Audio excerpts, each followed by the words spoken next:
할렐루야. 부활이 믿을 만한 증거다는 제목으로 하나님 말씀을 전하도록 하겠습니다. 우리가 죽는다는 것은 담대한 것처럼 생각하지만 막상 죽음을 맞이하게 되면은 이제 죽는구나 하는 현실을 받아들입니다. 물론 이 땅에서 정말 힘들고 고통스러운 시간을 보낼 때는 죽는 것이 무슨 대수겠습니까? 빨리 죽고 싶다 그런 생각을 하겠지만은 일반적으로 사랑하는 가족들과 또 좋은 친구들을 만나고 그리고 건강하고 행복하고 삶의 만족을 하고 있었을 때에 우리에게 어느 날 죽음이라는 것이 찾아오게 되면은 그래 당연히 죽어야지 이렇게 생각하는 사람이 얼마나 되겠습니까? 죽음은 우리에게 가지고 있는 모든 것을 다 내려놓는 마지막 부분 아니겠습니까? 우리가 공부를 많이 하더라도 죽음 앞에서는 그것이 아무 의미가 없는 것이고 또 이 땅에서 정말 많은 재산을 가지고 또 건물을 몇 채 가지고 있다 하더라도 죽음 앞에서는 그것도 아무 의미가 없는 것입니다. 세상을 정복했던 알렉산더 대왕도 33살에 정말 젊은 나이에 세계를 다 제패했지만은 그가 병에 걸려 죽음 앞에 설 때에 그게 실한지 모르겠습니다. 관에서 이제 들어간 상태에서 손을 관 밖으로 내놨다는데 이게 왜 이런 일이 있었는가? 아무것도 가지고 가지 않는다. 빈손으로 간다. 그렇게 말했다고 합니다. 그렇습니다. 이 땅에 우리가 세상에 사람으로 태어나서 아무것도 가진 것이 없이 왔다가 갈 때도 아무것도 가지지 않고 떠나는 것이 인생입니다. 우리 인생 가운데 죽음하고의 반대적인 부분에 우리가 살아있는 거잖아요. 생명을 가지고 있습니다. 저와 여러분들 지금 생명을 가지고 있기 때문에 이렇게 활동하고 다니지 않습니까? 그래서 사람들은 우리가 행복한 사람들 입장에 설 때에 영원히 살고 싶은 마음 있을까요? 없을까요? 있지요. 자기가 하던 일이 중단되고 아무 의미가 없다 그러면 얼마나 낙심이 되겠습니까? 그러나 의미 있는 삶을 살면서 영원토록 그 일이 지속된다는 것은 우리에게 굉장한 소망이 아닐 수가 없습니다. 그런 점에서 죽음으로 끝난다는 그런 우리 현실 가운데 생각한다면 우리가 참 암울하죠. 우리 이 세상 사는 것으로 우리의 모든 것이 다 종결되고 이제 죽고 난 다음에는 아무것도 없는 그저 그냥 흙으로 돌아가는 그런 일이라면은 사실 의미가 그렇게 많이 없을지도 모르겠습니다. 그런데 우리가 성경을 이렇게 보니까 오늘 본문에도 읽었지만은 부활에 대해서 설명하고 있습니다. 부활 다시 살아나는 걸 부활이라고 그러잖아요. 하나님께서는 이 우주 만물을 창조하시고 자연 만물에 부활에 대한 어떤 메시지를 담겨놓은 걸로 제가 느껴집니다. 이제 봄이 됐잖아요. 얼마 전에 여러분 혹시 벚꽃 보셨어요? 저는 이번에 그 금오산에를 가지 못해가지고 아파트 단지 안에 몇 송이 있는 벚꽃 그걸 봤습니다. 그랬는데 여러분 그 벚꽃도 계속 피어 있는 게 아니잖아요. 한 2주 정도, 길면 한 2주 정도 피었다가 그냥 사라집니다. 그리고 이제 여러분 아시다시피 꽃이 만발하다가 시간이 지나서 겨울철 되면은 다 이제 지고 앙상한 몸만 남겨져 있죠. 그것을 우리가 볼 때에 생명이 없는 죽어 있는 것처럼 보입니다. 그러나 다시 봄이 되면은 싹이 나고 그 다음 꽃이 피는 그런 모습들이 계속 반복되잖아요. 그 부활했다 이렇게 이제 설명할 수 있는데 우리 사람들도 마찬가지입니다. 태어나고 자라고 그 다음에 어른이 되고 자녀들도 낳게 되고 그 다음 나이가 들어서 이제 이 세상을 이제 떠나잖아요. 근데 떠나는데 본인은 죽지만은 자기의 피를 이어받은 자녀들을 통해서 이 땅에 남겨주고 본인은 없어지는 거예요. 그러면 그 자녀들이 또 성장해서 그 자녀를 놓고 또 없어지는 거죠. 그렇지만 없어지지만은 없어졌다고 말하지 않죠. 왜냐하면 거기에 대한 피가 계속해서 이어져 내려오니까 사람은 죽고 없어졌지만 그 잔해를 통해서 또 부활하는 것처럼 이런 모습들이 어떤 하나님께서 우주 만물의 이 부활이라는 메시지를 자연 만물을 통해서 우리에게 보여주고 있다고 저는 생각이 됩니다. 그렇지만은 실질적으로 우리가 이 세상의 죽음으로서의 끝나는 것이 아니라 우리는 예수님이 다시 오실 때에 이 몸은 어떤 몸이 됩니까? 신령한 몸으로 변화되어서 영원히 하나님과 함께 사는 날이 온다는 사실입니다. 그렇기 때문에 우리가 소망을 갖습니다. 오늘 우리 교회뿐만 아니라 전국에서 부활 감사 예배를 드리는데 부활에 대한 부분들을 우리가 늘 드리는 1년에 한 번 드리는 부분에서 이 부활절의 한 행사로 또 부활에 대한 성경 구절 몇 개 있는 것을 가지고 우리가 다시 부활하는구나, 예수님 부활하셨구나, 그것으로 끝나는 것이 아니라 그 부활이 우리하고 어떤 연관이 되어 있는가, 예수님이 십자가 달려 돌아가시고 부활하신 그 사건이 우리에게 어떤 부분에 정말로 큰 의미가 있는가 하는 것입니다.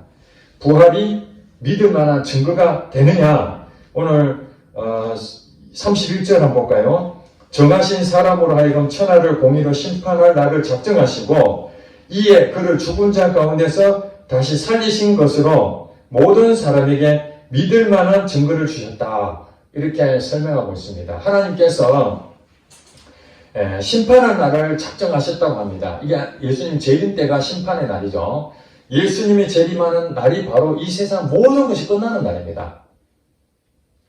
계속해서 죽고 살고 이런 자연 만물이 이렇게 흘러왔는데 이제 예수님이 재림하는 그때가 바로 공의로서 심판하는 날이 될 것이고 그걸 하나님께서 이미 정하셨어요. 정하셨는데 사람들에게 하나님이 이렇게 정하신 것들 심판하신다. 그 다음에 또 이 모든 사람의 구원에 대한 부분들, 이 부분을 설명하는 데 있어서 중요한 증거를 말씀하셨는데 그것이 바로 예수님이 십자가에 달려 죽으시고 다시 부활하신 그 사건이 모든 사람에게 믿을 만한 증거물이 된다는 사실입니다. 그것이 우리하고 관계가 있다는 거예요. 예수님이 부활하신 것이 우리하고 관계가 있다. 그렇다면은 사도 바울이 오늘 이 설교한 내용, 오늘 본문 읽은 것은 사도 바울이 그리스에 가면은 아테네라고 있습니다. 그렇죠? 아테네.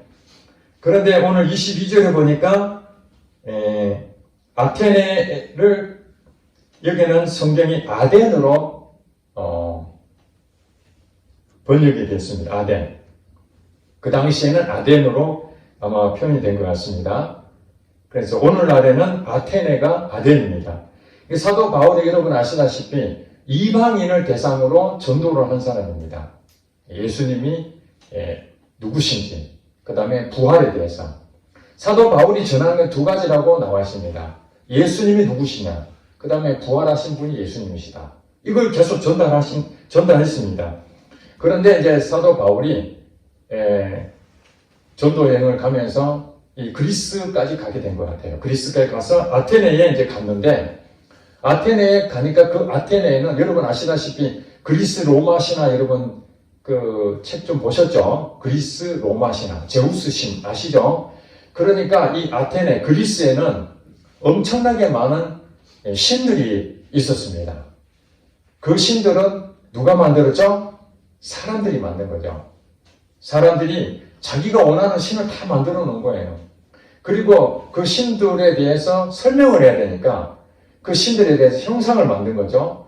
갖가지 모양을 갖다 놓고, 그래서 신전이나 또 이렇게 우상 파는데 그 가보면은 전시를 해놨어요. 그러니까 사도 바울이 아테네를 갔는데 보니까 우상으로 만들어져 있는 신들이 엄청나게 많이 있던 거예요. 그거 보니까 참 분노하지 않을 수가 없잖아요. 이 신은 누가 만들었어요? 사람이 만들었잖아요. 그런데 실질적으로 하나님은 우리가 만든 게 아니잖아요. 이스라엘 백성들이 하나님을 만들어내겠다 이게 아니잖아요. 하나님만 온전한 신이고 나머지 가짜 신이거든요. 그러니까 그것을 사도 바울은 진짜 신이 누구고 가짜 신이 누군지를 명확하게 알고 있기 때문에 이 어리석은 자들이 한 진짜 신을 몰라보고 가짜 신을 만들어 놓고 거기에 절하고 복을 빌고 이런 모습을 보니까 막 분노가 일어난 거예요. 분노가. 사도 바울이. 그러면서 사도 바울이 22절에 보니까 바울이 아레오가고 가운데 서서 말하되 아덴 사람들아 너희를 보니 범사에 종교심이 많도다. 종교심이 많다는 말이 뭐 신을 섬기는 자들이 굉장히 많다는 거예요. 예, 신과 연결되어 있는 그런 사상에 물들어 있다고 보면 됩니다. 예, 그래서 23절에 보니까 내가 두루 다니며 너희가 위하는 것들을 보다가 우상 신을 만들어 놓은 걸 쭉 보다가 뭘 봤냐면은 거기에 이름이 하나 있어요. 뭐라고 적어놓으면 알지 못하는 신이라는 이름을 적어놓은 거예요. 다 이 신에다가 이름을 다 적어놨어요. 뭐 제우스 신, 뭐 헤르메스 신, 무슨 신, 막 이름을 다 적어놨는데 어느 하나 보니까 거기에 신이라고 있는데 보니까 무명 이렇게 적어요. 무명신. 그 참 기가 막히죠. 얼마나 많은 신이 존재하는데 이 신은 이름조차 없을까요? 그만큼 많다는 거죠. 내가 알지 못하는 신이라고 새긴 단도 보았으니 그런즉 너희가 알지 못하고 위하는 그것을 내가 너희에게 알게 하리라. 이 바울이 지혜가 생긴 거예요. 이 아테네 사람들한테 하나님에 대해 설명을 하고 싶은 거예요. 진짜 신이 누군지를. 그런데 가짜 신을 쭉 설명해 놨는데 알지 못하는 신이라는 그 이름 없는 신 그거에다가 자기가 덧붙여서 이 신이 누군지 내가 설명해 주겠다. 무명의 신이 바로 진짜 신이라는 것을 그들이 존재 자체가 없는 무명의 신이라고 그들이 말했지만 사도 바울은 바로 이 신이야말로 진짜 신이다 라고 설명을 하기 시작합니다. 그러면서 24절부터 우주와 그 가운데 있는 만물을 지신 하나님께서는 천지의 주제시니 손으로 지은 전에 계시지 아니하시고 또 무엇이 부족한 것처럼 사람의 손으로 섬김을 받으시는 것이 아니니 이는 만민에게 생명과 호흡과 만물을 친히 주시는 이신이다. 그러니까 당시에 있는 사람들은 신을 만든 것은 자기들이 다 만들어 놓고 필요한 만큼 받아 쓰는 거죠. 한마디로 종입니다. 신이라고 해놨지만은 사람이 부리는 종과 같은 게 신의 존재였습니다. 내가 뭘 필요하면 이거 줘 그러면 그 신이라는 그 우리가 만들어 놨지만은 줘야 됩니다. 그러니까 신이 주인입니까? 사람이 주인입니까? 사람이 주인인 거예요. 달라면 줘야 되는 겁니다. 이런 신을 만들었는데 바울이 전하는 하나님은 어떤 신이냐? 모든 만민에게 생명과 호흡과 만물을 친히 주시는 분이시다. 아멘. 왜냐하면 하나님이 주인이시기 때문에 주인이 종에게 뭘 주는 거지. 그렇지 않습니까? 종이 주인한테 뭘 줍니까? 아니잖아요. 하나님이 주인이신데 그 주인은 사람에게 뭘 달라고 해서 주는 게 아니라 하나님이 필요한 걸 하나님 뜻대로 공급해 주시는 분이시다. 그러니 이들이 생각할 때에 바울의 설교를 들었을 때 그들이 생각 충격을 받지 않겠습니까? 자기들이 만드는 신은 지 마음대로 마음대로 하는데 하나님이 자기에게 필요를 따라 달라고 말하는 다 주신다는 거예요. 그러면서 이렇게 얘기합니다. 27절, 28절에 보니까 우리가 그를 힘입어 살며 기도하며 존재하느니라. 우리 사람에 대해서 우리가 신을 만들었지만은 실제로는 그 하나님을 통해서 살며 기도하며 존재한다. 즉 동고동락한다 이런 얘기입니다. 우리 사람의 존재는 하나님과 동고동락하는 그런 관계로 맺어져 있다. 그러니 29절에 보니까 이와 같이 하나님이 소생이 되었다. 하나님으로부터 우리는 태어난 거예요. 하나님으로부터. 우리 존재가 하나님으로부터 태어났다. 그리고 하나님과 동고동락하는 존재다. 우리 존재가 시시한 존재가 아니다. 그런 얘기를 하고 있는 것입니다. 그러니까 동물처럼 그렇게 살면 안 된다는 것이죠. 그리고 하나님을 뭐 우상 섬긴 것처럼 형상을 만들 필요가 없다는 거예요. 왜냐하면 하나님은 어떤 형상에 갇혀있는 분이 아니라 모든 것을 다 가지신 분이기 때문에 하나님이 우리에게 주어진 대로 우리가 순종하는 그런 존재인데, 동고동락한 존재인데, 우리가 하나님을 어떤 분이라고 판단하고 정죄하고 우리가 말하는 경계를 삼고 그런 잣대를 우리 사람이 할 수 없다는 것입니다. 그러니 우상을 섬기지 않을 뿐만 아니라 그 형상 자체도 그건 아무것도 아니다. 그렇게 말하는 것입니다. 그러면서 이제 31절 말씀처럼 하나님께서는 너희들이 모르지만 하나님께서는 심판할 날을 작정을 하셨다. 그런데 그 심판할 날 작정하시고 예수님이 죽었다가 다시 살아나는 것, 이 부활하는 이것이 바로 모든 사람에게 증거로 주셨다. 여러분, 예수님이 실존 인물 맞습니까? 아멘?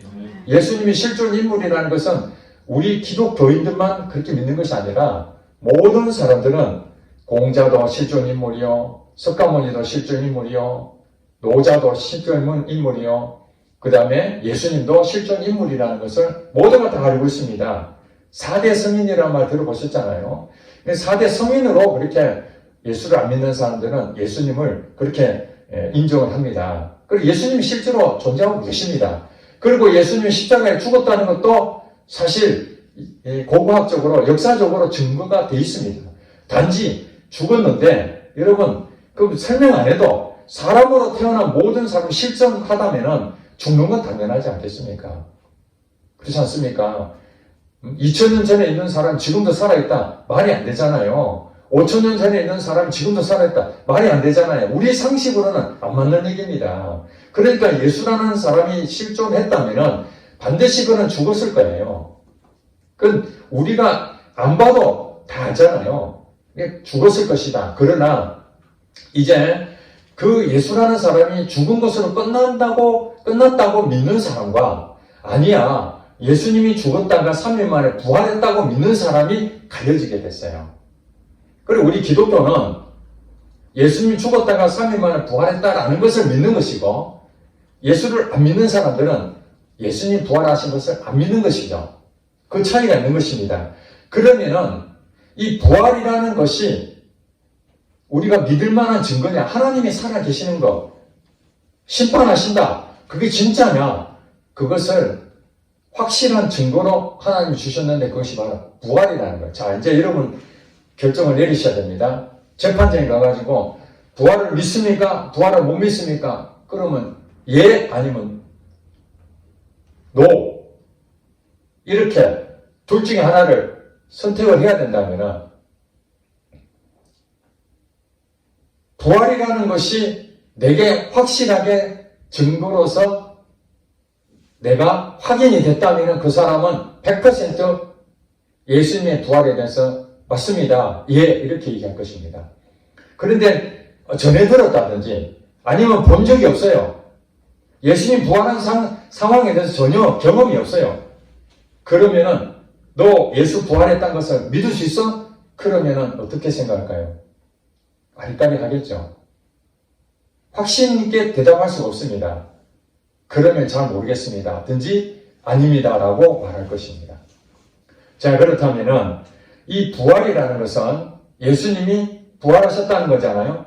부활했는데 예수님이 다시 죽어버렸어요.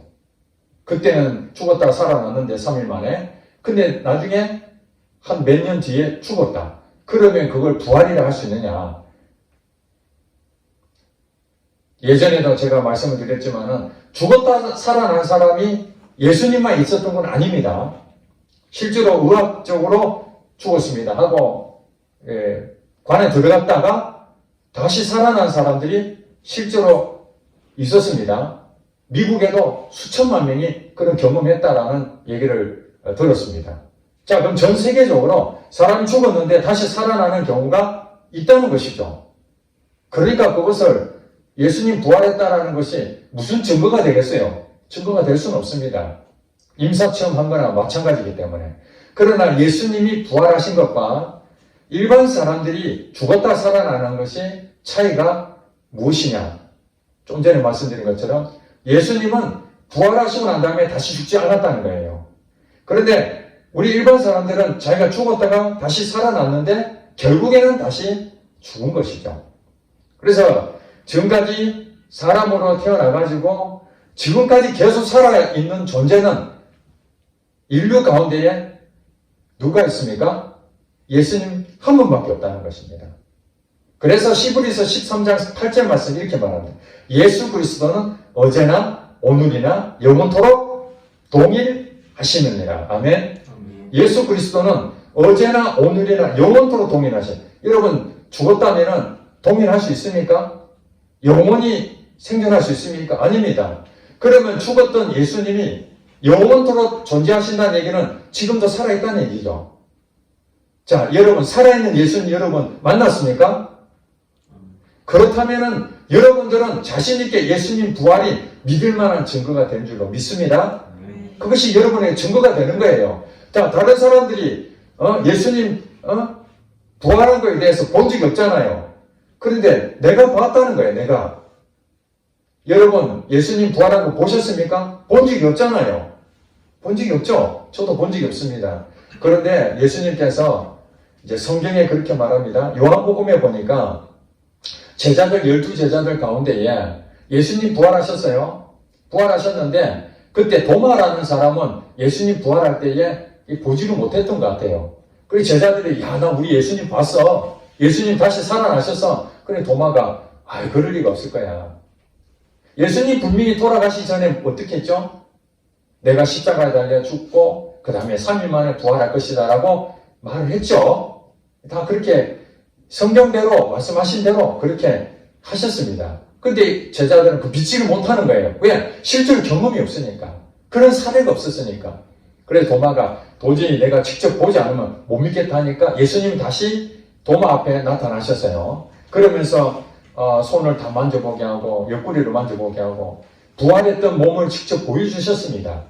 도마가 그것을 보고 난 다음에 뭐라고 그럽니까? 나의 주님이시요 나의 하나님이십니다. 나의 주님이시요 나의 하나님이십니다. 예수님이 도마에게는 스승이었습니다. 3년 6개월 동안 따라다녔던 그 스승님, 하나님의 아들이라고 믿고 있었지만은 실제로 그것을 죽었다 살아난 모습을 본 적이 없었는데 정말 예수님이 죽었다 살아난 말씀대로 그대로 하고 있는 것을 자기가 직접 경험하고 뭐라고 하는 거예요? 나의 주님이시요 나의 하나님이시다. 나의 주님이시요 나의 하나님이시다. 그러니까 예수님 뭐라 합니까? 네가 본 줄로 믿느냐? 보지 못하고 믿는 자가 복되도다. 아멘. 네가 본 줄로 믿느냐? 보지 못하고 믿는 자가 복되다. 우리는 봤습니까? 못 봤습니까? 못 봤습니다. 그러면 다 예수님이 실질적으로 봐야만 내가 부활한 것을 봤다라고 한 것이 아니라 대신 우리가 대신 본 사람 있잖아요. 믿을 만한 사람이 증거하는 것은 또 우리에게 간접적으로 증거가 되잖아요. 그런데 이 도마가 예수님이 실제로 보지 않고서는 내가 못 믿겠다 했던 것을 실제로 보게 만들어서 보게 했던 것을 성경에 기록이 다 되어 있습니다. 그렇다면 예수님이 지금도 우리에게 살아 계시는 것으로 경험하지 않는다면 아무리 도마가 예수님을 봤다 하더라도 우리가 어떻게 동의가 되겠습니까? 동의가 안 되죠. 왜냐하면 그 도마가 살아있는 예수님을 봤다라는 것은 충격적인 사실입니다. 사람이 죽었는데 살아났으니까. 그러면 우리도 마찬가지죠.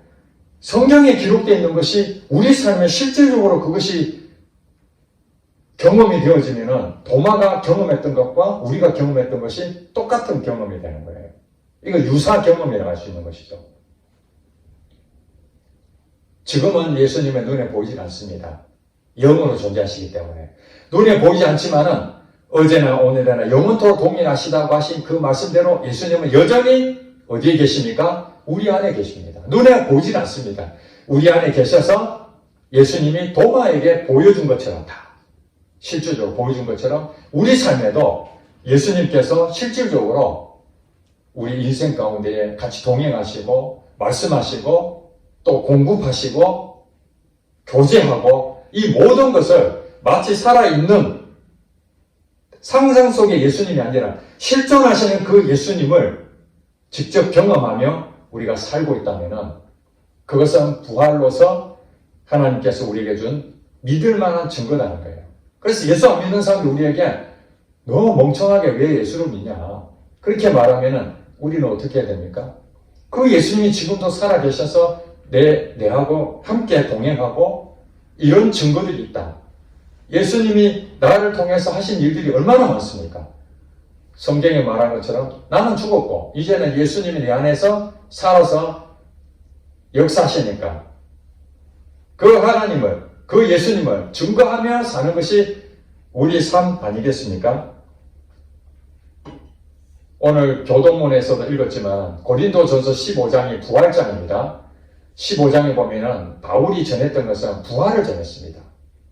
왜냐하면 사람들에게 뭔가 특별한 것을 전해야 되는데 아무리 좋은 설명을 해도 그건 이 세상에 있는 것들이잖아요. 그런데 예수님을 전하는데 그분이 바로 하나님이시고 그분이 부활하셨다. 지금은 2000년이 지났지만은 바울 시대 때는 예수님이 살아 계셨을 때 그 얼마 안 됐대잖아요. 그죠?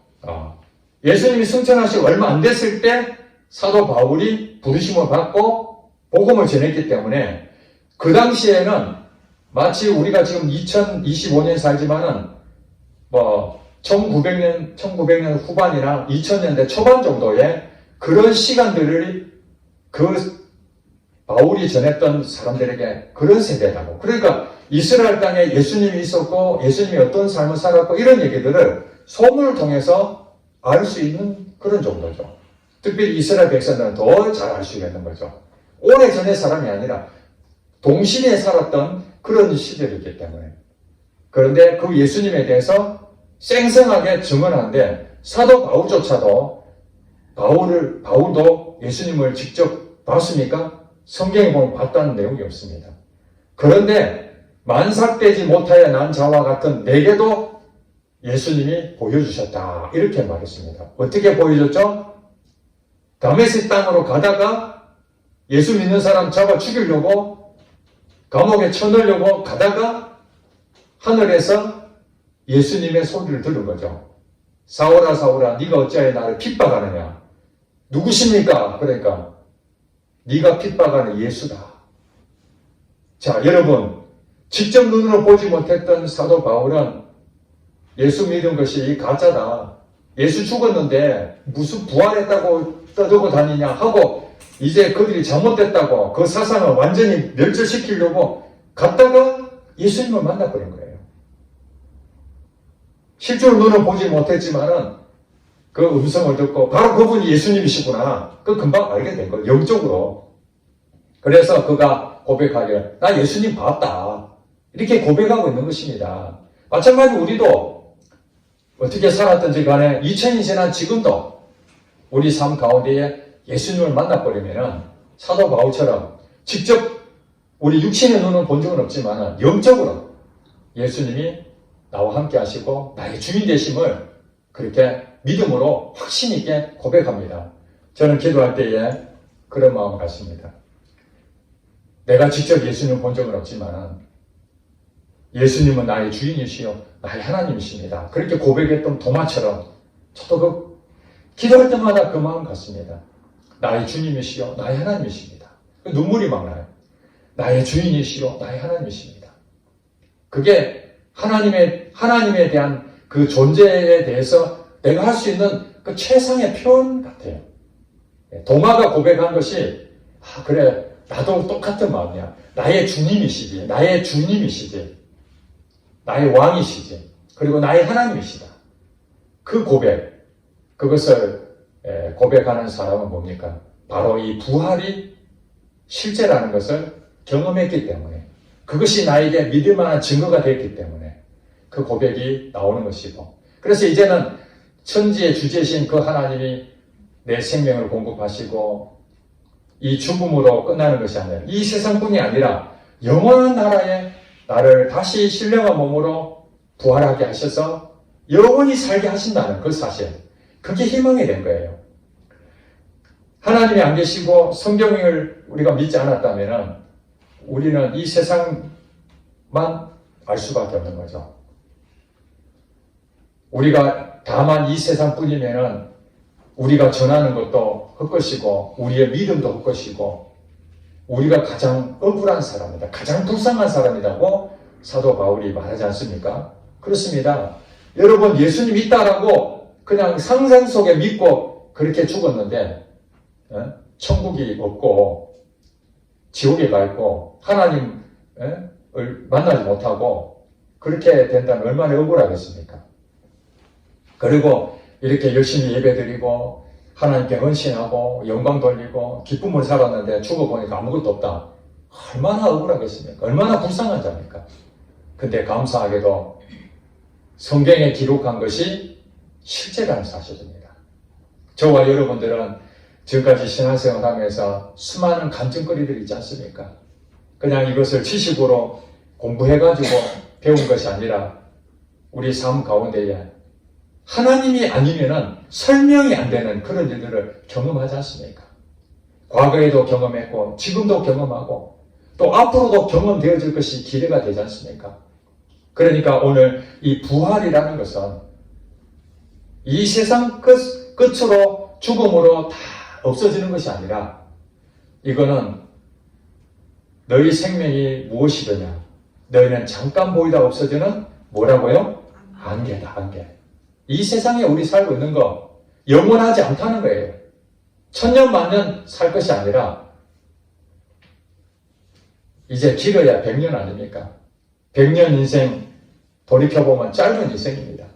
그 짧은 인생 사는 것으로 나의 모든 것이 끝나는 것이 아니라 이제 100년이 아니라 영원한 나라, 영원한 시간, 시작도 없고 끝도 없는 그런 곳에서 고통과 사망과 죽음과 또 힘든 것과 이런 우리 이 세상에서 정말로 자기가 하고 싶은 거 못하고 아둥바둥 살아야 되고 먹고 살기 위해서 힘써야 되고 이런 과정이 아니라 하나님과 영원한 나라에서 우리가 이 부활로서 살 수 있다는 그 소망, 그것이 실제라는 것이 얼마나 기쁜 일인지 모릅니다.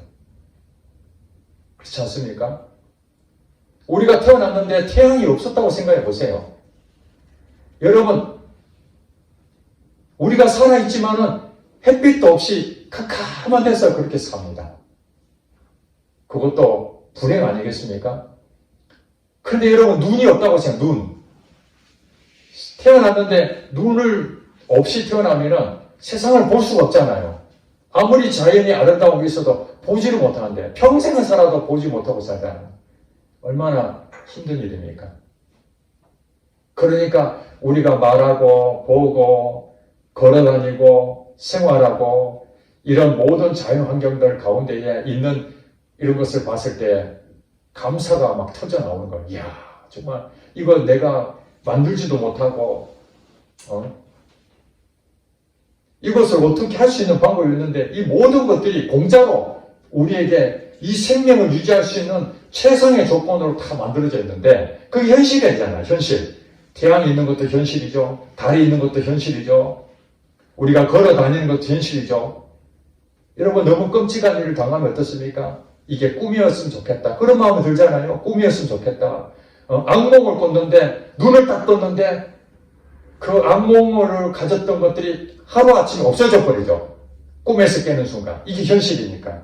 마찬가지로 부활이라는 것은 그냥 우리 하는 상상 속에 있는 동화책에 나와 있는 그 신화가 아니라 그게 현실이라는 현실. 죽으면 끝난다 이것이 아니라 죽고 난 다음에 부활이 있다는 것이 현실이라는 것이 이게 얼마나 기쁜 일입니까? 그것 때문에 우리가 살 소망이 생기잖아요. 우리가 믿는 이것이 가짜가 아니고 진짜라는 것이 얼마나 큰 희망이 됩니까?